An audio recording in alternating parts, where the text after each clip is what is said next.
The journey from fear to love. 2 countries, 2 generations. The journey from fear to love. Jacqueline T.D.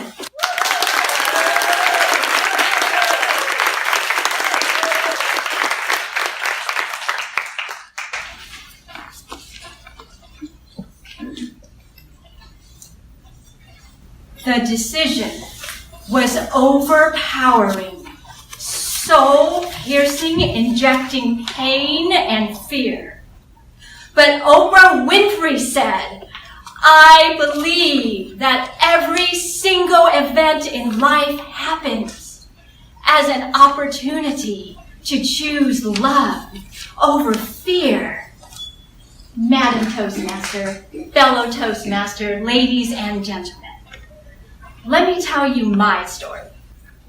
I'm the oldest of 5 girls, with only 6 years between my youngest sister and me. I'm convinced that all of us going through puberty at the same time caused my father to go bald. We were all born in Saigon, Vietnam. I remember April 25th, 1975. I was 7 years old. The Vietnam War was raging. The Viet Cong were ready to pounce on Saigon. My father, a high-ranking officer in the South Vietnamese Army, had to stay and fight for our country. He had to make a life or death decision to allow his wife and children to be flown out of the country for safety, knowing that he may never see us again. He had one choice: live in what was comfortable or embrace everything that was terrifying. He chose love for us over his fear. My parents kept a happy face, telling us we were going somewhere fun, exciting, on an airplane. Wow, my first plane ride. But there were no seats on that C-5 cargo plane. Hundreds and hundreds of women and children sat on the cold, hard floor, squished together like sardines. After a deafening 4-hour plane ride, we arrived in Guam. Those days for us kids were like summer camp. We played all day and night. There were no agendas, no timetable, and no school. But then,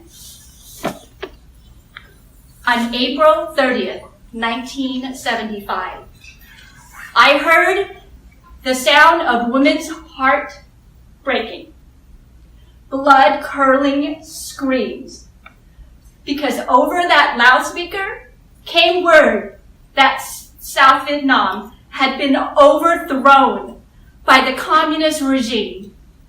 Like that, the war was over. What was my home was now death, destruction, and despair. What was my first plane ride was literally an evacuation in what was summer camp. Was a chaotic holding place. We were now classified as refugees. Luckily, my father escaped and joined us 10 days later. And 2 days after that, with only the clothes on our back, we touched the land of the free, the United States of America. For my parents, it was challenging to adjust to a whole new everything. We would travel for hours just for that bottle of fish sauce. For us kids, it was like fish to water. We couldn't wait to hang out with friends, talk about boys, and eat the delicious American food. Peanut butter and jelly sandwich, bagels and cream cheese, piping hot pizza.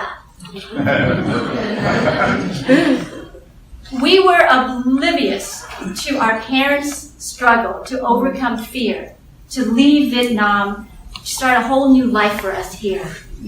But as the years went by, my sisters and I were faced with our own difficult choices.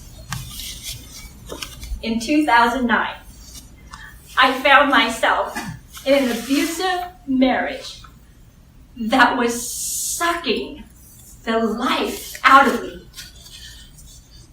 One morning, my 5-year-old daughter crawled in my bed, cuddled in my arms, and said 10 words that changed the course of my life forever. "Mommy," she said, "it makes me sad when you and Daddy fight." Up to this point, I would have done anything for her and her brother to be happy, even at the expense of my own happiness. I thought staying with her dad would make her happy. I was completely mistaken. I had one choice: live in what was comfortable or embrace everything that was terrifying.